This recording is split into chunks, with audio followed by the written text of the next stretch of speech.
Israeli PM Benjamin Netanyahu Gaza में ceasefire पर रजामंद हो गए हैं।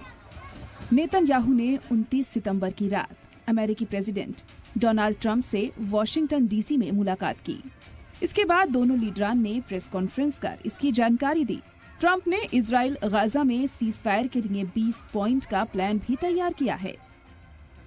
ट्रंप ने कहा कि अगर हमास इस प्लान को नहीं मानता तो इजराइल के पास उसे खत्म करने का पूरा हक है और अमेरिका इसमें साथ देगा।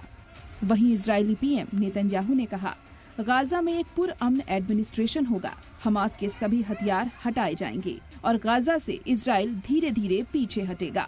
वास्तव में नेतन्याहू के पास कोई ऑप्शन नहीं था। जब उनकी डोनाल्ड ट्रंप से मुलाकात हुई तो डोनाल्ड ट्रंप ने उनको साफ तौर पर राइट एक्ट सुना दिया होगा। अमेरिका के अंदर बड़े पैमाने पर लोग इसराइल के खिलाफ हो चुके हैं।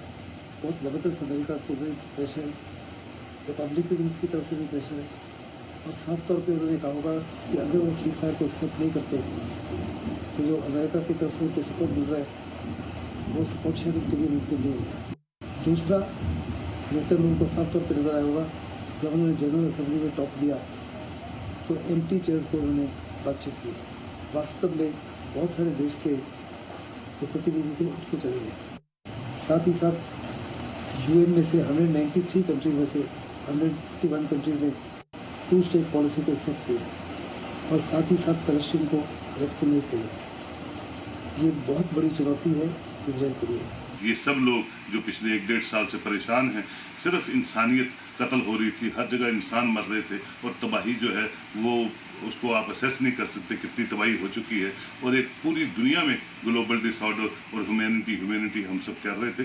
देर आए दुरुस्त आए, फाइनली जो है हम सब पूरी दुनिया में, मैं समझता हूँ जो भी इंटेलेक्चुअल कम्युनिटी है पूरी दुनिया की जो सूझबूझ रखते हैं और वर्ल्ड लीडर्स का इसमें बहुत बड़ा हाथ है। खासकर चाइना में जो मीटिंग हुई लास्ट, उसने दुनिया को बता दिया कि जंगों से और इनह्यूमन एक्ट से कुछ नहीं होने वाला है। आफ्टर ऑल बायलैटरल इश्यूज को बायलैटरली आप बातचीत करके जब हल करेंगे, उसी से अमन अमान और दुनिया जो है एक सुरखरू तरीके से आगे बढ़ेगी। तो हम सब लोग इसका वेलकम करते हैं और भगवान अल्लाह करे कि आगे भी इस तरह की जो यूएन रेजोल्यूशंस हैं या यूएन जितने भी लोग, जितनी भी कंट्रीज पीस को लेके काम करती है, उनके साथ बाकी ममालिक भी हाथ से हाथ मिला के अमन अमान को सबसे पहली तरजीह दे के पूरे दुनिया में अमन कायम करने में कामयाब हो। वॉशिंगटन में जैसे यूएस प्रेसिडेंट डोनाल्ड ट्रंप और इजराइल प्राइम मिनिस्टर नेतन्याहू की मुलाकात के बाद एक जो ये सीजफायर का प्लान अनाउंस हुआ है और इस पर इजराइल ने हाँ कर दी है, बट यहाँ पे एक बड़ा सवाल है कि क्या हमास इसको मानेगा। 29 सितंबर की रात ट्रंप ने एक 20 पॉइंट का पीस फ्रेमवर्क लॉन्च किया है। इसके कोर में 3 चीज़ें हैं, ये समझना बहुत ज़रूरी है। गाजा में इमीडिएट सीज फायर होना, हॉस्टेजेस रिलीज करना विद इन 72 आवर्स और एक interim technocratic government under international oversight. So Netanyahu ने इस प्लान को सपोर्ट ज़रूर किया है, लेकिन उन्होंने एक वार्निंग भी तो दी है, अगर हमास नहीं मानेंगे तो इजराइल अपना काम पूरा करेगा, मतलब मिलिट्री ऑपरेशंस कंटिन्यू करेंगे या एस्केलेट भी हो सकता है। इधर हमास ने हथियार डालने से इनकार कर दिया। वहीं फिलिस्तीनी हुकूमत ने ट्रंप के प्लान का इस्तकबाल किया है।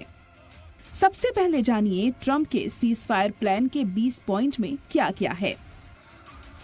इजराइल और हमास समझौता कर लेते हैं तो गाजा में जंग तुरंत खत्म होगी। रजामंदी से इजराइल अपनी सेना को धीरे धीरे गाजा से निकाल लेगा। हमास 72 घंटे में सभी इजरायली बंधकों को रिहा करेगा, जिनमें जिंदा और मुर्दा दोनों होंगे। जंग खत्म होने पर इजराइल गाजा के उम्र कैद की सजा काट रहे 250 लोगों और दीगर 1700 कैदियों को छोड़ देगा।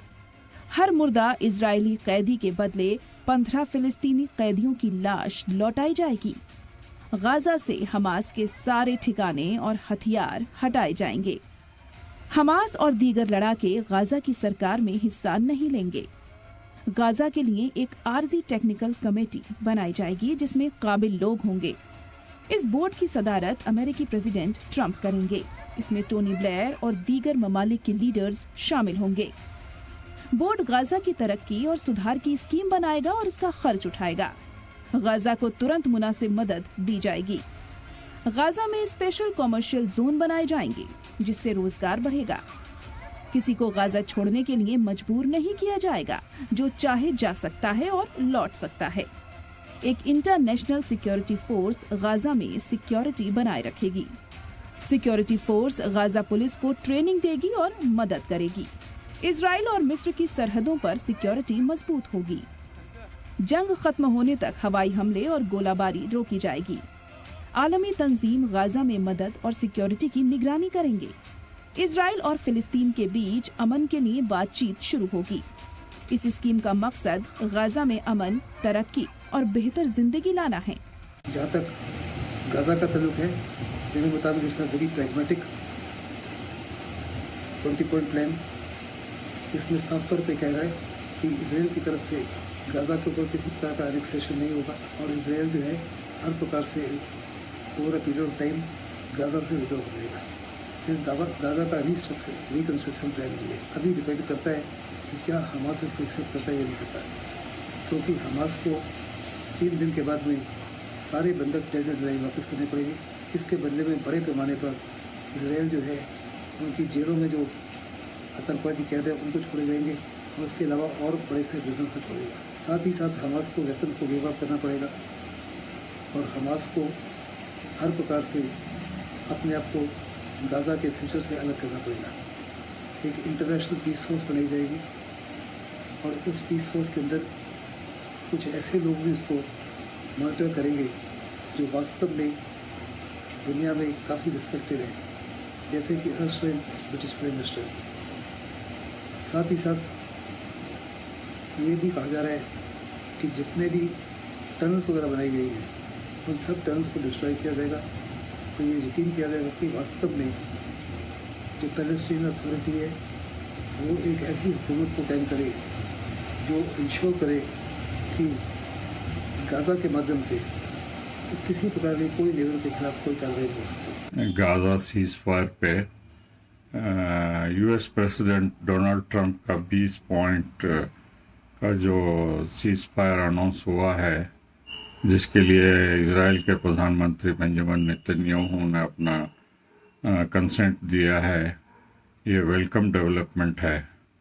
इससे पहले जो है जो इजरायली हमला जारी है पिछले तकरीबन 20 महीनों से, जो नरसंहार चल रहा है, जो मासूम फ़लस्तीनियन बच्चे बूढ़े मारे जा रहे हैं, उसको ख़त्म करने में एक बहुत बड़ा प्रयास है।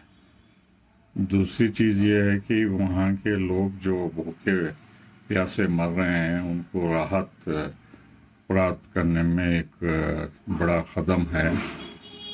मुमकिन है कि इजराइल से और मिस्र से, पूरी दुनिया से जो ह्यूमैनिटेरियन एड बॉर्डर पे है, शायद उससे उनको फ़लस्तीनियों को राहत मिल सके। तीसरा जो है, वहाँ हज़ारों के लोग ज़ख्मी हैं जिनको दवाई और medical treatment emergency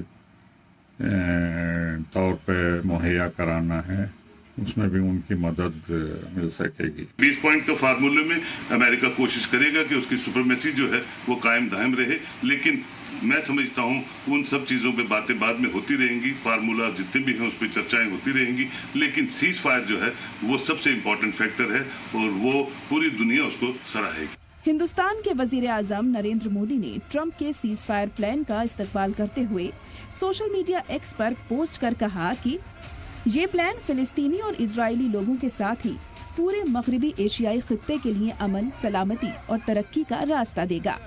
PM Modi ने उम्मीद जताई है कि सभी ट्रंप की पहल की हिमायत करेंगे और तनाज़े को खत्म कर अमन को यकीनी बनाने की कोशिश की हिमायत होगी। इसके अलावा मिस्र, Indonesia, Jordan, Pakistan, Qatar, Saudi Arab, तुर्की और यूएई समेत 8 इस्लामिक ममालिक ने भी एक मुश्तरका बयान जारी कर ट्रंप की तजवीज़ का इस्तकबाल किया है। अमेरिका के लिए भी ये एक पॉलिटिकल गैम्बल है। ट्रंप तो ये एक ग्लोबल डील मेकर की तरह जो ट्रंप अपने आप का इमेज शो करना चाहते हैं, इसका भी एक चैलेंज है। बट ये नहीं भूलेंगे कि गाजा का ग्राउंड रियलिटी क्या है। Food, water, medicine, severe shortages है। अगर सीज फायर नहीं होता है तो definitely we can see humanitarian disaster और और ज़्यादा हो जाएगा। So I think it's a good step, but इसमें बहुत सवाल है। तो अब ये जो 3 पॉसिबल सिनेरियोज हैं, बेस्ट केस हमास मान जाता है, हॉस्टेजेस रिलीज हो जाते हैं और रिकंस्ट्रक्शन शुरू हो जाता है, this is the best case. और या तो एक पार्शियल अग्रीमेंट होता है पर एग्जीक्यूशन वीक रहता है और वायलेंस कभी भी दोबारा शुरू हो सकता है, ये भी पॉसिबल हो सकता है। Worst to worst case Hamas इसको रिजेक्ट करेगा, इजराइल और ज़्यादा मिलिट्री एक्शन लेता है और ह्यूमैनिटेरियन क्राइसिस फर्दर और ज़्यादा गहराई में और डीपन हो जाएगा। ये सोचने की बात है अब हमास क्या इसको एक्सेप्ट करेगा और क्या एक इंटरनेशनली इम्पोज्ड गवर्नेंस जो है पैलेस्टाइन एस्पिरेशंस को रेस्पेक्ट करेगा, और अगर हमास को हटाकर टेक्नोक्रेट्स लाए गए तो क्या ये लॉन्ग टर्म स्टेबिलिटी आएगी या रिजेंटमेंट और बढ़ेगा। इजरायली पीएम नेतन्याहू ने दोहा हमले के लिए कतर से माफी भी मांगी। नेतन्याहू ने ट्रंप के कहने पर व्हाइट हाउस से कतर के वजीर आजम शेख मोहम्मद बिन अब्दुल रहमान अल थानी को फोन किया। नेतन्याहू ने प्रेस कॉन्फ्रेंस में कहा, मैंने फोन पर कतर के पीएम से कहा कि इजराइल दहशतगर्दों को मार रहा था, कतर को नहीं। हमें हमले में कतर के शहरी के मरने का दुख है। दरअसल इजरायली आर्मी ने 9 सितंबर यानी 21 दिन कबल दोहा में हमास चीफ खलील अल हैया को निशाना बनाकर हमला किया था। हमले में अल हैया बच गए, लेकिन 6 दीगर लोगों की मौत हो गई थी, जिसमें एक कतर का अफसर था। इसके बाद कतर इजराइल से नाराज हो गया था।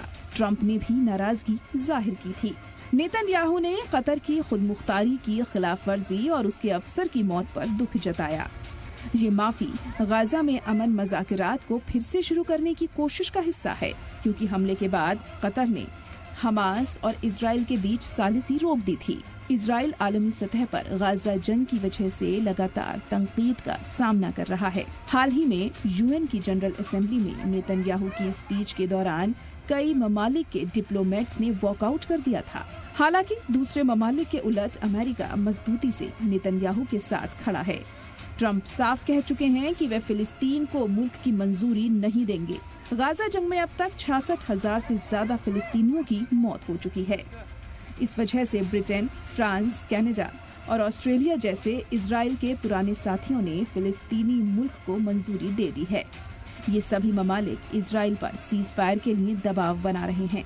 दूसरी तरफ इजराइल की कई सियासी पार्टियों का कहना है कि जब तक हमास का पूरी तरह खात्मा नहीं हो जाता है, वो सीज फायर की हिमायत नहीं करेंगे। उन्होंने हिदायत भी दी है कि अगर नेतन्याहू सीज फायर के लिए राजी होते हैं तो वो सरकार से हिमायत वापस ले लेंगे। सलाम टीवी के लिए नदीम अहमद की रिपोर्ट।